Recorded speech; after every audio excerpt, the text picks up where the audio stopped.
Welcome back, everyone. I'm back here with the Riddler. We got part two on the way. Let's get started. Let's do it, Ron. I'm ready. So, how do you feel about DJing in clubs right now? Well, I think that as far as myself is concerned, I feel I'm very fortunate that in the venues that I'm at, that there isn't really access for people to get to me. So I'm a lot more comfortable now than I was when I first went back. And also, too, we also know more about this disease. And, like I said, as long as you're, practicing safe practices, just washing your hands, keeping yourself clean, masking up, keeping your distance, and now I'm fine. I don't have that anxiety as I did, back in Memorial Day. So, going back to the music industry world, how has quarantine life affected your creativity? Well, I would say this, when we were first locked down, I was like, oh, this is great. I'm gonna work on a lot of new music. I'm gonna just, grind and do. But no, it's not like that because it's been a roller coaster of emotions, roller coaster of creativity. I had a lot of projects that I was doing before COVID, and then when COVID happened, I kind of, I had to put the brakes on. I had to stop because, just like I was saying earlier, we were just all in shock. I was the same way. I was like, okay, I have these remixes, but now, there's no Billboard Club Play chart, so there's no need to do these remixes right now because if I work on them now, when the chart does, reopen, are those remixes going to be dated now? And that's a good question. Now that I think about it, will things be dated from 6 months ago if we really weren't in the clubs, right? So I just think that it's been a roller coaster as far as inspiration goes. But at the same time, I feel like I've done some of my best work during this COVID as well. So I'm very Like the fortunate for that. Avenue Beat project, how did that come about? When I first heard of the song, my kids they knew of it, through TikTok and everything, and yeah, and so Avenue Beat, they're also managed by SB Projects, Scooter Braun, and I have a relationship with Tony Bracy who worked there, and he reached out to me and he asked, he was telling me about this project. He felt like, what, let's try to get ahead of this before it becomes something really big.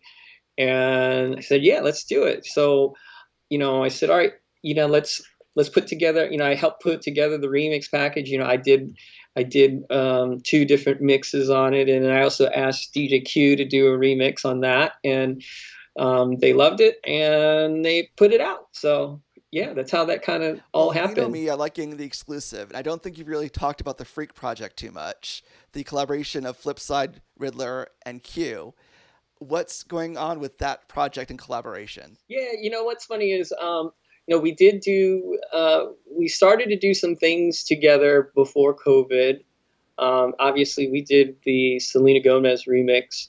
We actually did a Justin Bieber remix package too for Intentions, but it never was released. It didn't get approved officially, even though we were given the green light to give it away. But we kind of decided not to, and then just kind of saved it for ourselves, so to speak.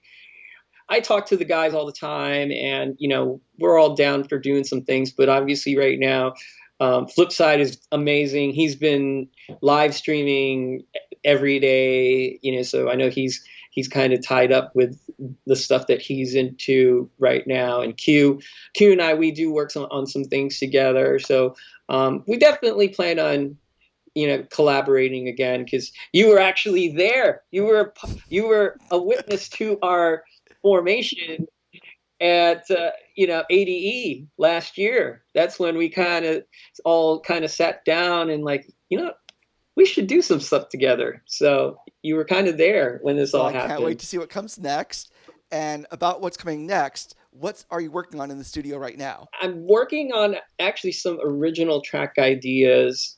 I just finished a remix that's all actually, it just came out this past Friday. I worked with Britt Daly. So she has a new single out that that I did a remix to. So that just came out on Friday, and just working on some original production. I think musically and creatively, I'm in a different place than I was back in March. And it's funny because when I open up those projects, those sessions from March, April, and then listening to them, I was like, wow, this is way different from from the stuff that I kind of working on now. And I could say that I think the stuff that I'm working now is a little more upbeat, little more happier than the stuff that I was working on back in March and April. So I'm excited We about need the that. happier music right now, so that makes sense. And are you noticing in your club sets? I know I am in my sets that people are wanting to hear the stuff they know and really aren't ready for new music. Are you getting that also? I'm totally yeah, I'm totally feeling that. And it's funny. I We were on a Zoom call with Marcus Schultz, and he said something pretty profound. And that he said, the clubs right now, people don't want to hear, like when he was playing out, he's like, people don't want to hear the new stuff. They want to just hear, the familiar stuff, stuff they know. And the mix shows or the podcast, like that's where you can play and break new music. So I'm definitely seeing that, feeling that when I play out. Yeah, I was, I was actually, I almost tweeted this out, and I just kind of just stopped myself because I try not to be too controversial.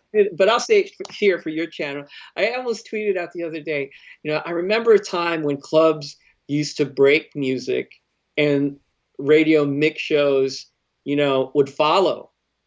But now it's like the opposite, because you do your own mix shows, and I see what you're doing too, number one on Mixcloud, and you're new music on your mix shows, your radio mix shows. And the club sets, they just want to hear what's on the radio. So it's become backwards. I don't know how to feel about that. I mean, as a DJ, I always try to push the envelope and try to sandwich new stuff in between the stuff they know. But yeah, especially now because there are no technically dance floors. At least for me, like my club residency, for instance, we're open, but we're not operating as a nightclub. So there's no dance floor. It's all tables now. There's tables on the dance floor, like we're at a restaurant, and people are just either sitting or they're standing in their section. So in that kind of environment, I guess people don't want to hear new music. They just want to hear, what they know, whether it's the classics or current stuff that they hear on the Well, radio. two things. Roscoe's here in Chicago is the exact same way. It's a restaurant with music. It's not a dance floor anymore. So I totally get where you're coming from. And then I kind of think it's going first on TikTok, then mix show, and then club. Because it seems like the hits are coming from TikTok now. Yeah, yeah. Not just the hits, but the remixes too. If you think about it, like, well, I forget his name, but that one kid, he did a remix to Taylor Swift. I think it was Love Story, and that remix, even though they just used the little 15-20 second clip, it got like millions of views on TikTok, and then I had to like look for it and bust it out, and that got a bigger reaction than say like, the new dance record. It's crazy. What advice do you have to the DJs out there watching and listening? What I'd give my advice is, if you're going to live stream, you got to do it, one, because you want to do it. Lower your expectations in that, don't concern yourselves on your follower count or your, how many follows or how many people are actually on the stream, because you just never know who's watching.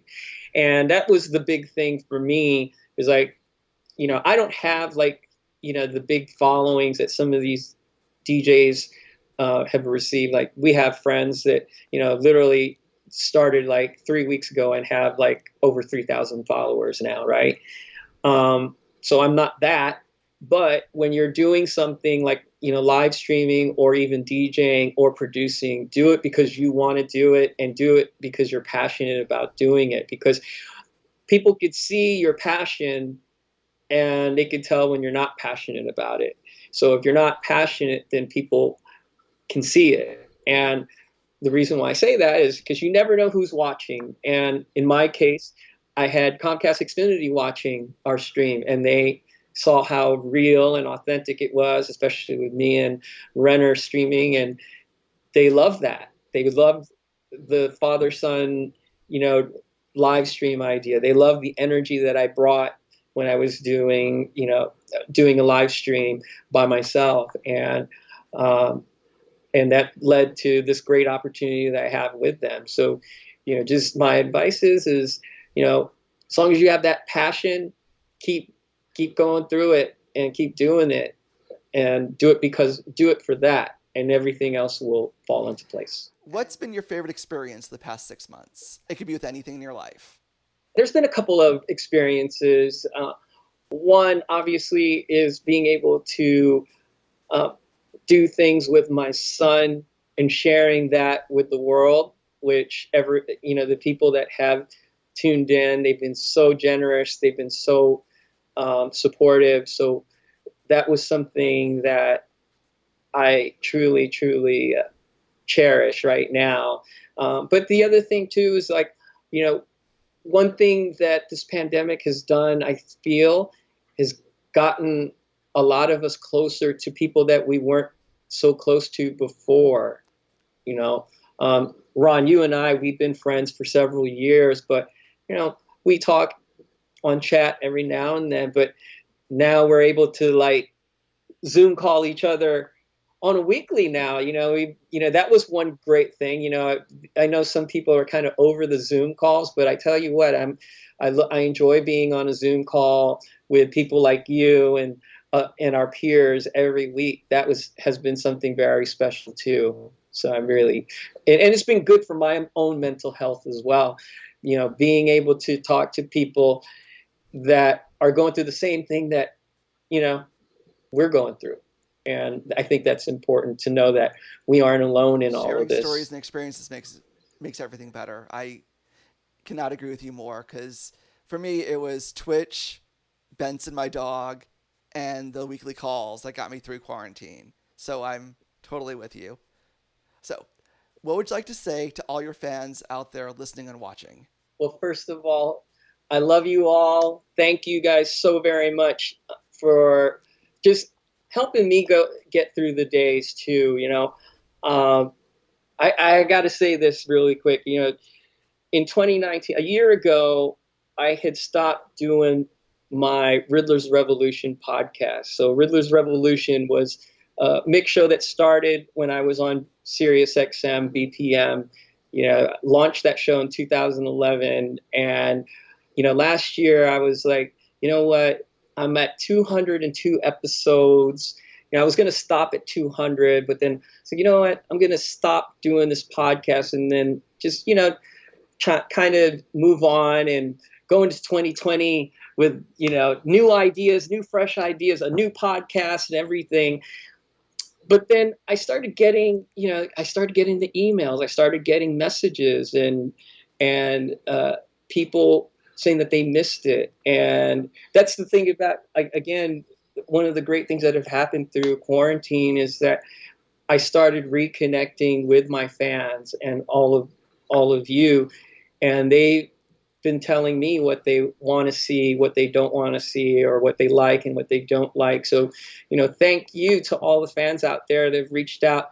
I brought back Riddler's Revolution, so it's now back available. It's all on all streaming services, on wherever you listen to podcasts. So, thank you to all of you who gave me the motivation to bring it back, and also to continue doing what I'm doing and loving doing. So thank you for all And of the thank love. you. I want you to tell everyone your socials and when you stream live, so we can all follow you and hear your streams. So you can check me out, obviously, on my website, djriddler.com. You'll be able to see all of my social media, basically Facebook, Twitter, and Instagram at DJ Riddler. On Twitch, and YouTube, twitch.tv/DJ Riddler Music, youtube.com/DJ Riddler Music. On Mixcloud, also, you can catch all of my mixes and also some of my live streaming sets there. As far as like my schedule goes, this is kind of like an exclusive to you. I'm changing the schedule. I'm changing the schedule for October, and I'm adding some new shows. So the shows that are going to remain: Pop-Up Freestyle Fridays, that's Friday, 12 p.m. Eastern, where I'm taking you back, playing some classic freestyle records from the 80s and 90s, so that stays. And Dance Mix NYC Club Classics, that will also stay, but I'm going to change the time. It will be on Sunday nights, but it's going to be a little earlier. And as of now, I'm going to probably do it at 5 p.m. Eastern time. So, 5 p.m. to 7 p.m. Eastern time on Sunday. And then I'm going to add two more shows. One, I'm going to add Riddler Revolution, which is basically like my podcast. So it will be an hour, at least an hour show. We'll see, maybe 2 hours. So that is going to be a show that I will do on Mondays. And that will be a Monday show for a time to be determined. But I'm thinking maybe sometime, maybe around 2 p.m. Eastern time for that show. But we'll see. And also, I also plan on adding another show called The Remix Room, where I will actually go into like a studio session where I will answer questions, people that want to know about production, remixing, and then as I'm also working on some remix production or original production. So it's that one will be more like, just kind of me working on some projects and just taking questions from people on that. So, and from time to time, I may just do a pop-up set for no reason. But that's something that, you have the A scoop just on now. chatting stream with the Riddler. That just sounds absolutely amazing. That's like the best gift you could give. Um, I want to say thank you, Riddler, for hanging out with us today. You can follow me, The Real Ron S. Chicago, on Twitch. I stream live Monday, Wednesday, and Friday from 6 p.m. to 8 p.m. Central Time, and also Sundays from 2 p.m. to 7 p.m. Central Time for Tea Dance. Please stay tuned. We got a lot more coming to this channel, and hope to see you again really soon. Thank you, Riddler. Thank you, Ron. Thanks, everybody.